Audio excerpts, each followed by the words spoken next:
5 জন সরকার প্রধানকে শপথ পড়াবেন বর্তমান রাষ্ট্রপতি শাহাবুদ্দিন চুপ্পু সাহেব। ইতিমধ্যে তিনি রাষ্ট্রপতি হবার পরে প্রধানমন্ত্রী হিসেবে জননেত্রী শেখ হাসিনাকে শপথ পড়াইছেন, এরপর ডেভিল ইনুসকে শপথ পড়াইছেন, তারপরে তিনি তারেক রহমানকে শপথ পড়াইছেন। অর্থাৎ ইতিপূর্বে বা ইতিমধ্যে 3 জনকে তিনি শপথ পড়াই ফেলছেন। আগামীতে আরো 2 জনকে তিনি শপথ পড়াবেন। এর মধ্যে আগামীতে সংসদ নির্বাচনে যে তত্ত্বাবধায়ক সরকারের অধীনে হবে তাকে পড়াবেন, এবং সেই নির্বাচনে বিজয়ী হওয়ার পরে জননেত্রী শেখ হাসিনাকে তিনি নাকি শপথ পড়াবেন বা যে বিজয়ী হবেন তাকে পড়াবেন। একটু ধৈর্য ধরেন, অপেক্ষা করুন, দেখুন কি হয়। এমন ফেসবুকে লেখা আমি দেখতেছি, বেশ কয়েকজনে লিখতেছেন, বা আমি এমন লেখাটা আমার চোখের সামনে পড়লো। তারা কিসের জন্য এই লেখাটি লিখছেন বা কোন স্বপ্নে বা কোন ভিত্তির উপরে সেটা আমার জানা নাই। তবে ডেভিল ইনুসের সময় যখন প্রতিদিন সারা দেশে 11 জন করে গণহত্যার শিকার হইতো, পুরো দেশটা একেবারে একটা জাহান্নামের দেশে পরিণত হয়েছিল। গতবার রমজান মাসে গড়ে প্রতিদিন 6 জন করে গণধর্ষণের শিকার হইতো পবিত্র রমজান মাসেও। ঠিক এমন সময় সাধারণ মানুষ শুধু শেষ ভরসা সেনাবাহিনীর দিকে যখন তাকাইয়েছিল, তখনও কিন্তু অনেকেই বলতেন যে বর্তমান জামাই সেনার প্রধান অনেক কিছু ছিঁড়ে ফেলাবে, অনেক কিছু হইয়ে ফেলাবে, কিন্তু দিন শেষে আন্ডারটা করছে। যাই হোক, এখন কথা হচ্ছে যে তারা এখন এই লেখাগুলো কেন তারা বা কারা তারা, এটাও আমার জানা নাই। 24-এর সংসদ নির্বাচনে পাবনা থেকে কায়দা বেঁধে করে ঢাকায় এসে গণভবনে ঢুকলেন শাহাবুদ্দিন চুপ্পু। তিনি নেত্রীকে সালাম করতে গেলেন, নেত্রী পা সরাই ফেললেন।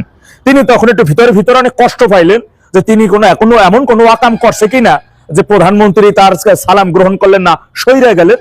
কিন্তু পরবর্তীতে সারপ্রাইজ, যিনি এমপি হইতেছিলেন তিনি হইয়া গেলেন রাষ্ট্রপতি। এই কথাটা ওনারই বলা, আমার না, এটা উনি নিজেই বলছেন। 24-এর 5 আগস্ট পরবর্তী সময় অন্ধকারাচ্ছন্ন দেশে তার থেকে শপথ নিয়ে একাধিকবার সংবিধান লঙ্ঘন করছে ডেভিল ইনুস। এই অভিযোগ তিনি নিজেই স্বয়ং করেছেন। এখন কথা হচ্ছে তার কাছে শপথ নিয়ে তার অধীনস্থ থাকা ডেভিল ইনুস একাধিকবার সংবিধান লঙ্ঘন করলেন। তিনি কি পদক্ষেপটা নিয়েছিলেন, কি করেছিলেন? অর্থাৎ ডেভিল ইনুসের সংবিধান লঙ্ঘনের একজন প্রত্যক্ষ সহযোগী হিসেবেই ছিলেন আজকের এই রাষ্ট্রপতি।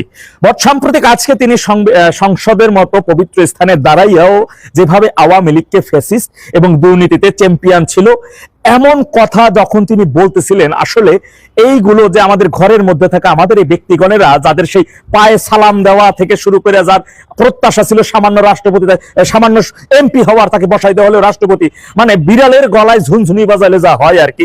তো যাই হোক, এটা আমাদের ভুলের মাসুল হিসেবে আমি ধরে নিচ্ছি এটাই। কিন্তু খন্দকার মোস্তাককেও এভাবে, তিনি আওয়ামী লীগের একজন ভালো হেডমালা নেতা ছিলেন। পরবর্তীতে তাকে ব্যবহার করে বঙ্গবন্ধু হত্যা থেকে শুরু করে ইন্ডিপেন্ডেন্ট চালু করা, পরবর্তীতে তার পরিণতি কি হয়েছিল আমরা জানি। তার হাতে এখন কতটুকু কি আছে, তিনি কি করতে পারেন, কিন্তু এটাই সত্যি কথা। ইতিহাস কিন্তু তারে ক্ষমা করবে না।